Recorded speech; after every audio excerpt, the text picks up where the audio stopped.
అందరికీ నమస్కారం. నా పేరు ఎడమ రాజేష్, జనసేన పార్టీ పటాన్చెరు నియోజకవర్గ ఇన్ఛార్జిని.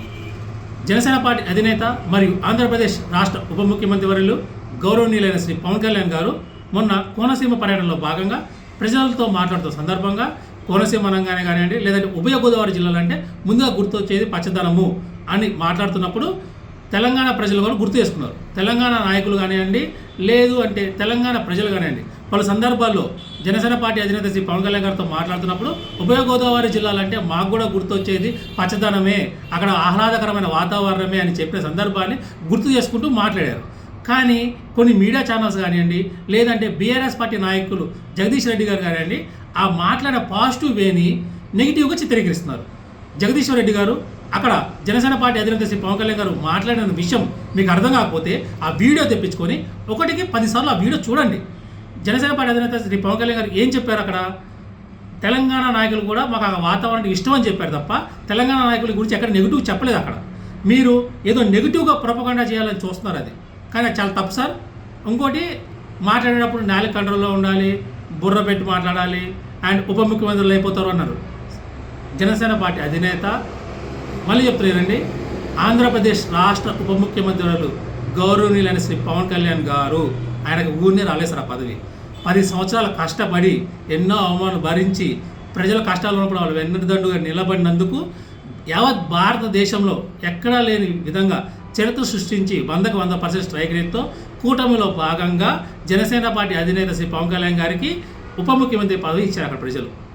అది ఆయన తీసుకున్న పదవి కాదు, ప్రజలు ఆయనకి ఇచ్చిన పదవి సార్. అది మీరు అధికారంలోకి వచ్చారు కదా సార్, మీరు 10 సంవత్సరాలు అధికారంలో ఉన్నారు కదా, మీలాగా ఎవరో కష్టాన్ని వాళ్ళు దోచుకోలేదు సారు. యావత్ తెలంగాణ మొత్తం సమ్మెలు చేసి, స్ట్రైకులు చేసి, ఓయూ స్టూడెంట్స్ దెబ్బలు తిని, లాఠీ దెబ్బలు తిని, ఎన్నో అవమానాలు భరించి ఎంతో విధ్వంసం జరిగినప్పుడు తెలంగాణ రాష్ట్రం వచ్చింది. దాన్ని అడ్డు పెట్టుకొని మీరు అధికారంలోకి వచ్చారు. కానీ మీరు అధికారం నిలుపుకున్నారా? మీ నాలే కంట్రోల్ లేక, మీరు మాట్లాడేది సరిగ్గా లేక, తెలంగాణ మనోభావాల మీద తీసుకొచ్చిన తెలంగాణ రాష్ట్ర సమితి టీఆర్ఎస్ పార్టీని మీ స్వలాభం కోసం బీఆర్ఎస్ పార్టీగా మార్చి ఇవన్నీ చేశారు. అది మీకు కంట్రోల్ లేదు సార్, ఎలా మాట్లాడాలి ఏంటి అనేది. జనసేన పార్టీ అధినేత శ్రీ పవన్ కళ్యాణ్ గారికి చాలా క్లారిటీ ఉంది. మీరు ఆంధ్ర అని తెలంగాణ అని చెప్పి మళ్ళీ విభజించి మళ్ళీ వచ్చి ఏదో అంటే ఏదన్నా ఇష్యూ చేసి మళ్ళీ దాన్ని తీసుకొచ్చి హైలైట్ అయ్యి చేద్దాం అనుకుంటున్నారేమో. అవన్నీ ఇప్పుడు జరగవు, ప్రజలు అన్నీ గమనిస్తూనే ఉన్నారు సార్.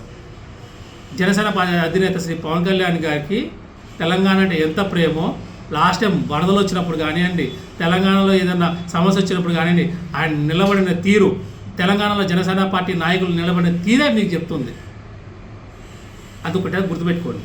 ఇంకో విషయం మీకు చెప్తున్నా, మీరు ఒక బాధ్యత గల పదవిలో ఉన్నారు, ప్రజలకి వాస్తవాన్ని తెలియజేయాలి మీరు, అంతే తప్ప తప్పుడు ప్రచారాలు ఎప్పుడు చేయకూడదు. మీకు పదే మళ్ళీ రిపీట్ చేసి చెప్తున్నా, మీకు కళ్యాణ్ గారు మాట్లాడింది అర్థం కాకపోతే ఆ వీడియో తెప్పించుకొని 1కి 10 సార్లు చూసి అర్థం చేసుకోండి.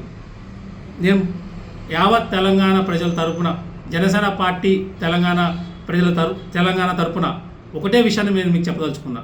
ఆ వీడియో చూసిన తర్వాత మీరు తక్షణమే జనసేన పార్టీ అధినేత మరియు ఆంధ్రప్రదేశ్ రాష్ట్ర ఉప ముఖ్యమంత్రి వర్యులు గౌరవనీయులైన శ్రీ పవన్ కళ్యాణ్ గారికి తక్షణమే క్షమాపణ చెప్పాల్సిందిగా మా అందరి తరపున కోరుతున్నా నేను. Thank you.